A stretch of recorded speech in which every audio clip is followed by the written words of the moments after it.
Science आज इतना develop कर चुका है कि हम उसकी कल्पना भी नहीं कर सकते। एंड साइंस को भी डेवलप हम इंसानों ने करा है एंड वही चीज़ें डिस्कवर होती है जो कि ऑलरेडी एग्जिस्ट होती है।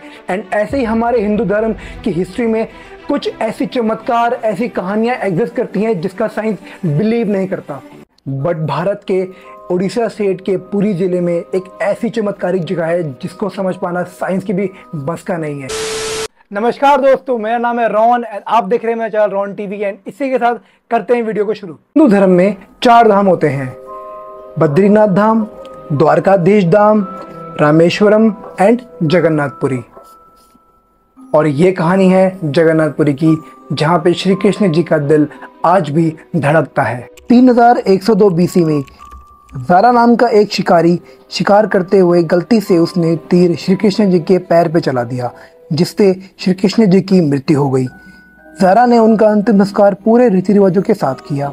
जब उनकी चिता शांत हुई तो उसने देखा एक चमकती हुई मेटल की चीज वहां पड़ी है। गुप्त अंपायर के टाइम पे अवंती के राजा इंद्रदेव, जो लॉर्ड विष्णु के बहुत बड़े भक्त थे, उनके सपने में एक दिन विष्णु जी आए।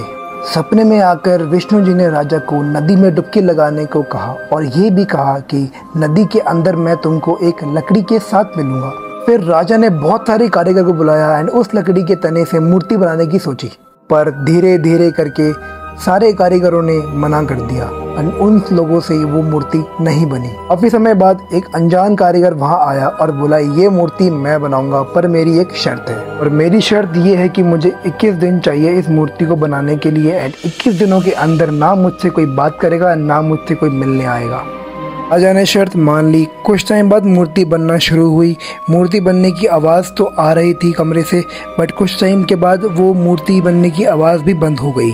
रानी को लगा कि भूख प्यास की वजह से कारीगर मर चुका है, इसलिए रानी ने दरवाजे खुलवा दिए। और जब दरवाज़ा खुला वहाँ कोई कारीगर ही नहीं था, सिर्फ 3 मूर्तियाँ थी, भगवान जगन्नाथ, उनके भाई बालभद्र और उनकी बहन सुभद्रा।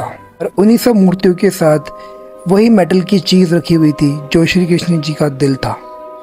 एंड जिसको हम नॉर्मल हार्ट बोल रहे हैं, वो मेटल की चीज वो एक नॉर्मल हार्ट नहीं है, वो एंशिएंट एडवांस टेक्नोलॉजी का क्लियर सबूत है।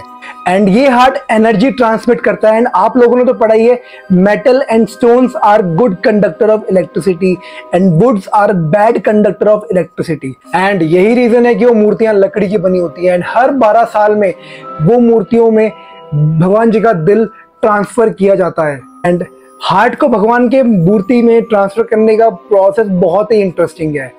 हर 12 साल के अंदर एक दिन ऐसा होता है जिस दिन मंदिर के अंदर किसी को भी एंट्री नहीं मिलती सिवाय 2 पंडितों के। एंड पूरे जगह की बिजली काट दी जाती है ताकि कुछ भी ना दिखे, पूरा अंधेरा होता है। जो मंदिर के पंडित होते हैं उनकी आंखों में पट्टी होती है और बहुत मोटे मोटे दस्ताने उनके हाथ में पहनाए जाते हैं। एंड लोग ये बताते हैं कि जब पंडित ये पूरा प्रोसेस करके आते हैं तो वो ये बोलते हैं कि वो जब भगवान के दिल को मूर्ति के अंदर डाल रहे होते हैं तो उन्हें ऐसा महसूस होता है कि उन्होंने कुछ जिंदा खरगोश या फिर कुछ धड़कता हुआ दिल, एक्चुअल का दिल पकड़ा हो और वो धड़क रहा हो उनके हाथ पे, तो उन्हें ये एक्चुअल में फील होता है। जगन्नाथपुरी का जो मंदिर है उसके ऊपर एक झंडा लगा हुआ है जो कि हमेशा हवा के विपरीत उड़ता है। हवा अगर इस तरफ होगी तो वो इस तरफ उड़ेगा, एंड जो कि साइंस के अगेन बिलीफ के खिलाफ है।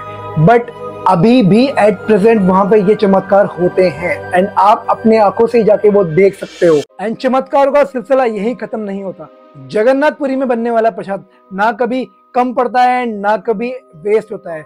एंड ये ऐसा क्यों होता है, किस लिए होता है एंड कैसे होता है, किसी को नहीं मालूम। इतने सारे लाखों करोड़ों श्रद्धालु को खाना खिलाने के बाद भी जगन्नाथपुरी में ना कभी खाना कम पड़ा है एंड ना कभी खाना वेस्ट हुआ है। तो ये भी एक चमत्कार ही तो है, और क्या है। जगन्नाथपुरी की बहुत सारी मान्यताएं एंड बहुत सारे चमत्कार वाली कहानियां हैं। जैसे कि जगन्नाथ भगवान कुछ टाइम के लिए जब बीमार पड़ते हैं तो मंदिर बंद हो जाता है एंड मंदिर के अंदर कोई एंट्री नहीं होती। एंड इतने सारे चमत्कार, इतने सारी कहानियां, एंड इन सब में साइंस बिलीव नहीं करता, बट हम लोग इन सब चीज में बिलीव करते हैं। एंड हम बहुत ही प्राउड है कि हमको ऐसे धर्म में हमारा जन्म हुआ जहाँ पे भगवान के एग्जिस्टेंस अभी तक है एंड चमत्कार होते हैं इस कलयुग के अंदर भी। तो अगर आपको ये वीडियो अच्छी लगी हो एंड अगर ये वीडियो कुछ इन्फॉर्मेटिव लगी हो, आपको इंटरेस्टिंग लगी हो, तो मेरे चैनल को सब्सक्राइब कर देना।